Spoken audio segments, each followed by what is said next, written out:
Morning, church. Good morning. Our first skit of the day is called My Stuff. And basically, you ever feel like you lose yourself in something or in someone? Sometimes we go about life feeling outside of ourselves and we feel like we have lost our stuff. So we're not talking about materialistic things, we're talking about our well-being. And so it's a great fight with the devil to keep our stuff. A lot of times he'll steal our stuff just in speaking to us in our ear. And we believe in him and we listening to him and we act on some of the things that he says. So in this skit, we're going to make sure that we don't let the devil win and that we get back our stuff.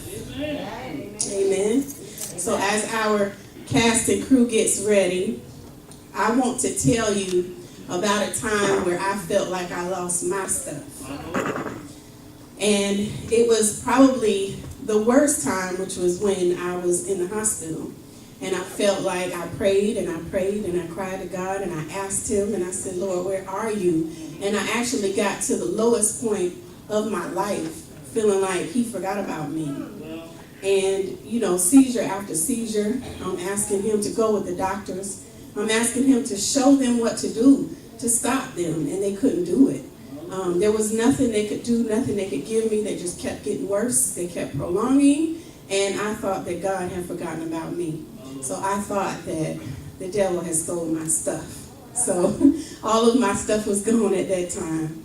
But trust and believe that at some point, we have to be able to lift ourselves up and say, God, you are there.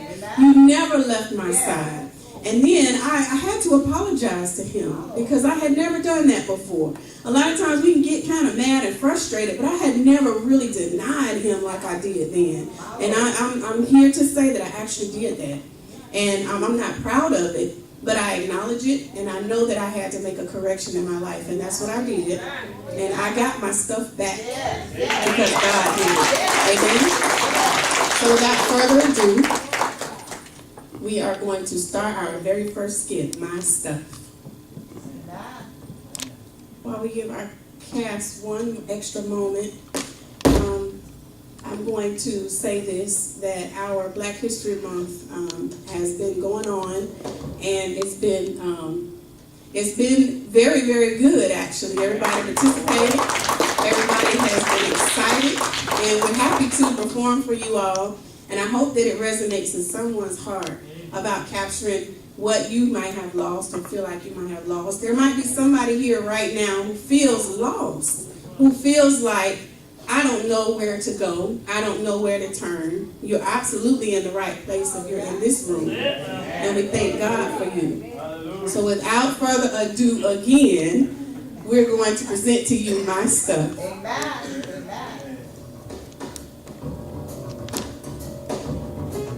Girl, do you know somebody almost walked off with all my stuff and didn't even care enough to send a note saying I was late for my solo conversation? Now please tell me, what can anybody do with something of no value on an open market? I'm just like, did you even get a dime for my things? I said to myself, hey man, where you going with all my stuff?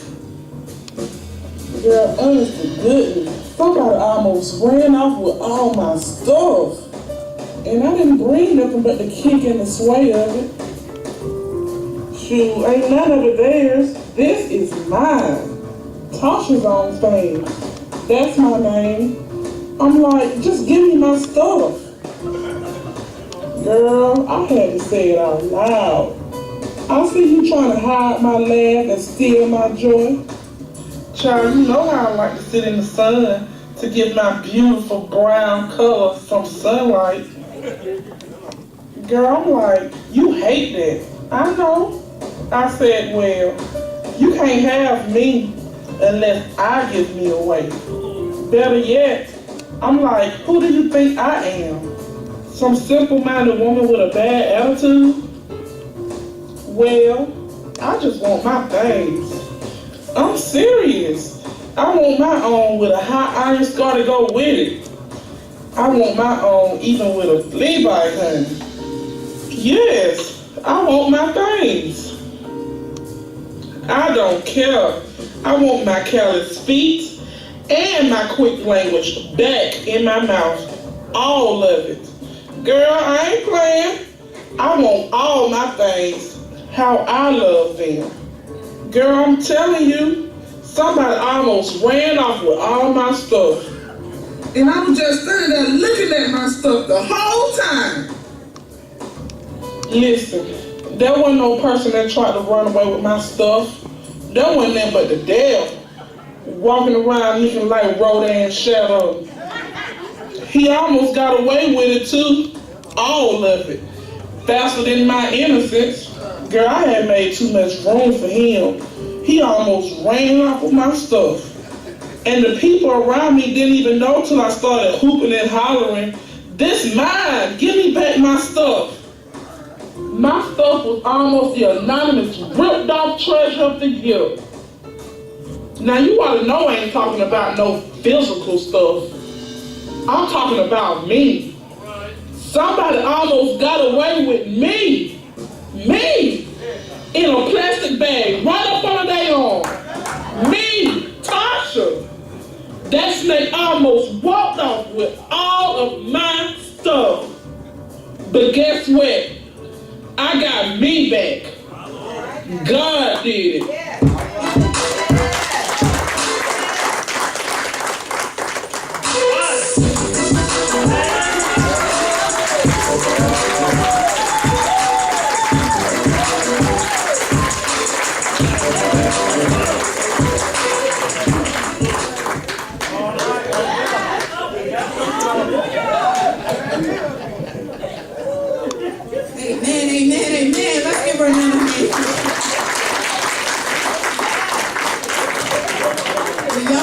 Tasha got her stuff back, and I believe she'll never lose it again. Amen. Amen. Thank you all, and we're going to turn it back over to Minister Anderson.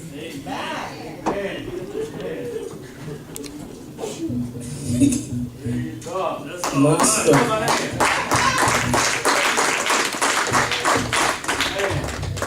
I know Tasha make these stuff look real. I tell you, we got some talented folks in this church. We got some talented folks in this church. You better believe it. You better believe it.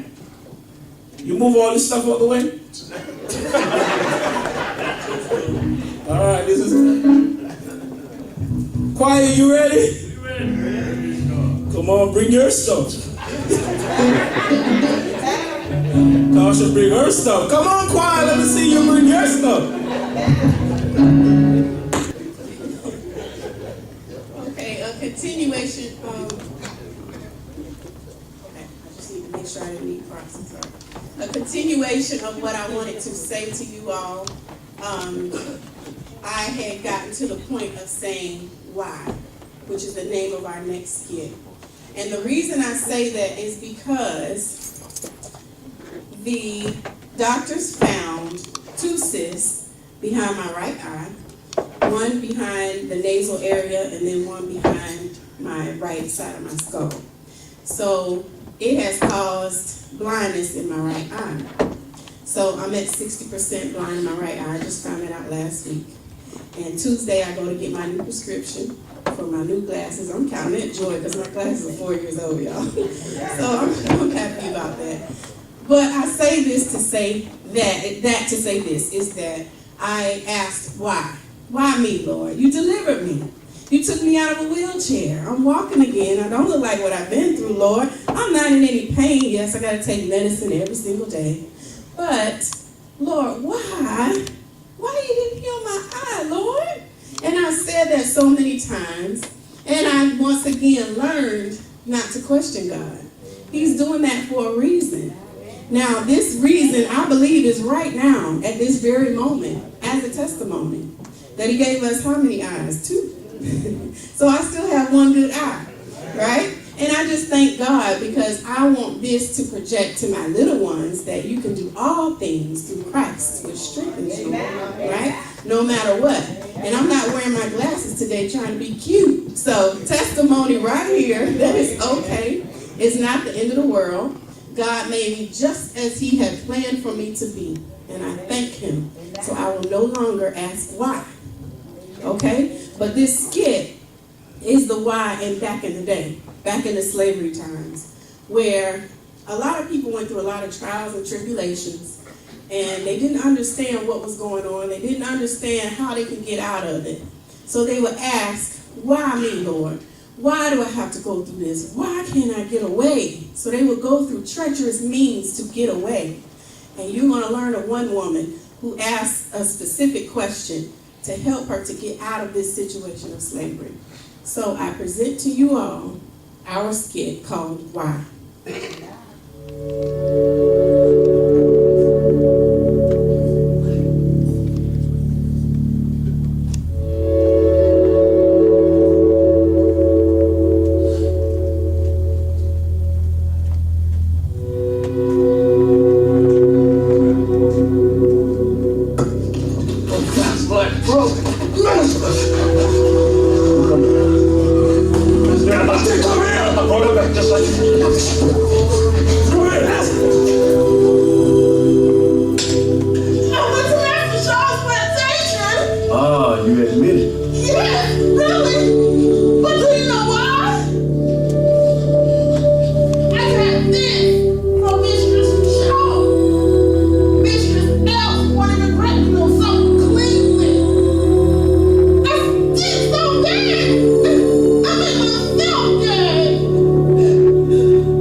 With such an ungodly request.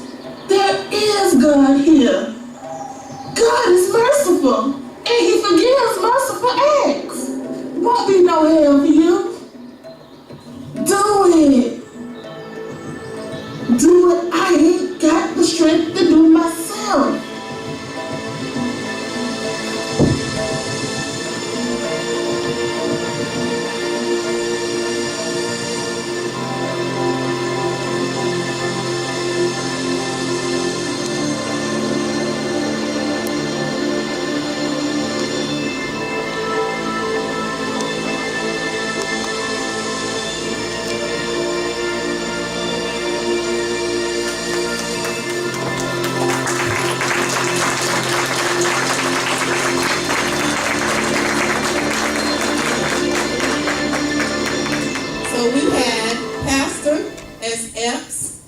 he was actually the master,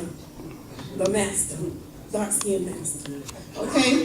And then we had Solomon, which was played by Chairman Solomon. And then we had Patsy, that was played by Shauna Jenkins. So let's give them another round of applause. At this time, I'll turn it over to Mr. Anderson. Thank you, First Lady. Many times in my life, I ask God why. Always question God why. But if you just wait and be patiently, that why turn into man, you're going to make it. Amen. Things going to work out the way you want it to be. All you have to do is just have patience and have faith in God. And God do great things. Amen. And Sister Edward, and I look at you right now and say it's a reason why you're here. I ain't going to ask why. Why you're not on the big screen and doing great things. I'm not going to question you and say why. Because I know it's coming. But if you just be patient. You know, I always use myself because God said if you're preaching the word, you have to use yourself as an example so people will follow you. And if you're not doing the right thing, ain't nobody going to follow you if you're not doing the right thing by God. And that's what I learned. And Sister Edward, I know you write all this play. And within my heart, this is so beautiful to know that we got someone in this church doing all this great work for us. And for us to see success, we have to get down and pray for the one who's doing the work. Amen. Don't talk about the work, just pray for the work. Amen. So the work will get better. Sister Edward, I appreciate you every day. I might not say it enough, but it's in my heart to say God uses people to do great work. Amen. It might be small right here. God said if you can do it small and do it well, appreciate it, then I can elevate you. Amen. I'm not going to elevate you to go up if you're not going to be able to do it well down here. So, President Grove, keep praying for the First Lady. Amen. Keep praying for the First Lady. So this next skit is it's a part out of Hidden Figures, the movie. And this part is basically held in the 1960s, 1961 to be exact. And it's where there were women working at NASA, and they weren't believed to be as prestigious as they are. They were kind of held under the rug and, shooed to the side at their time. So they stuck together. They showed what they had, their expertise, their smarts, their abilities. They showed what it was all about. And they showed their boss what time it was. All right now. Okay? They lived in a very prejudiced, segregated time. And during this time, there was white bathrooms and black bathrooms and things like that. Children, black little girls and black little boys couldn't drink out of the same water fountain as white little boys and white little girls, and adults as well. So that's how it was back then. So while they were at work, they faced a lot of those adversities. And so during those times, they had to stand their ground. They had to stand up for themselves. They had to tell what time it was, and they had to report to get their job done no matter what. There was one lady who made a big difference. And she came in and spoke her mind when no one else would. But once she did, others stood behind her and spoke right along with her. So our cast is getting ready for that. During those experiences, I hate to say that sometimes we experience that right now in 2018. You may be on your job and you may realize that you're not getting the same treatment as people of a different skin tone. You may not be getting the same treatment as a male would if you're a female. A lot of times we fall into that right now. So this play should hopefully show some of you that have the ability to speak out and speak up to do so that you can make the difference that can go for miles and miles later on down the road. So without further ado, our cast and crew is getting ready for Excuse Me. So let's give them a round of applause as they get started.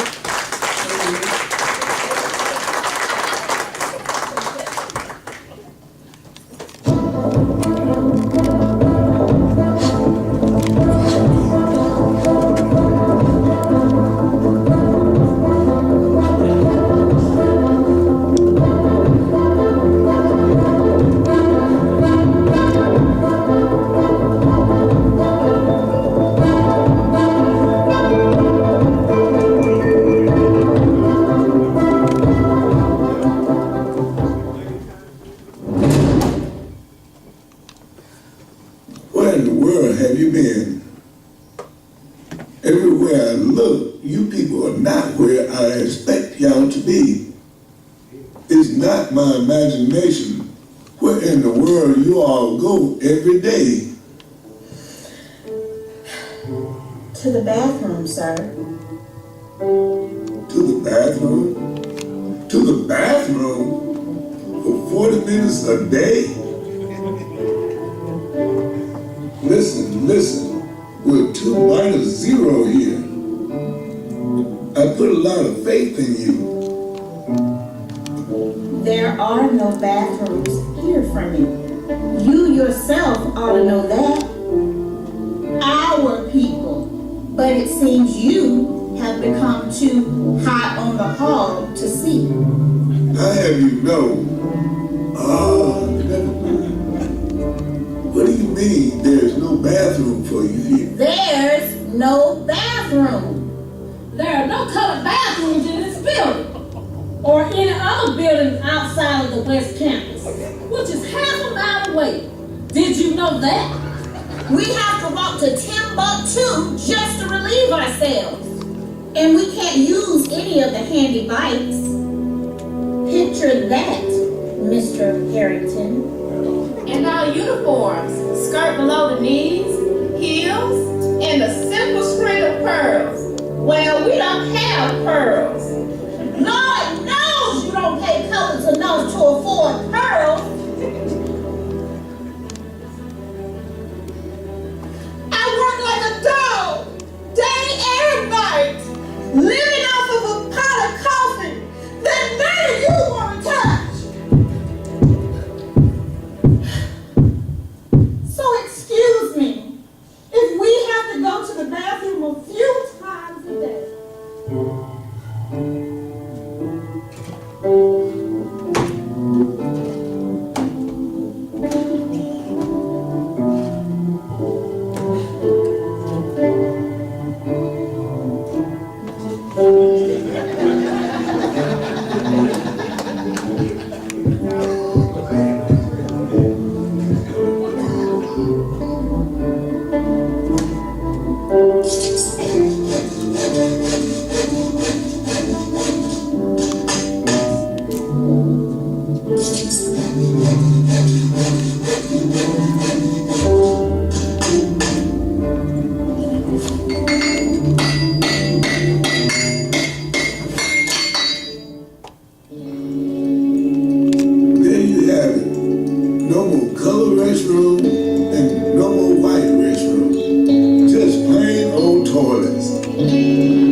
told me that they was scared, they didn't want to do it.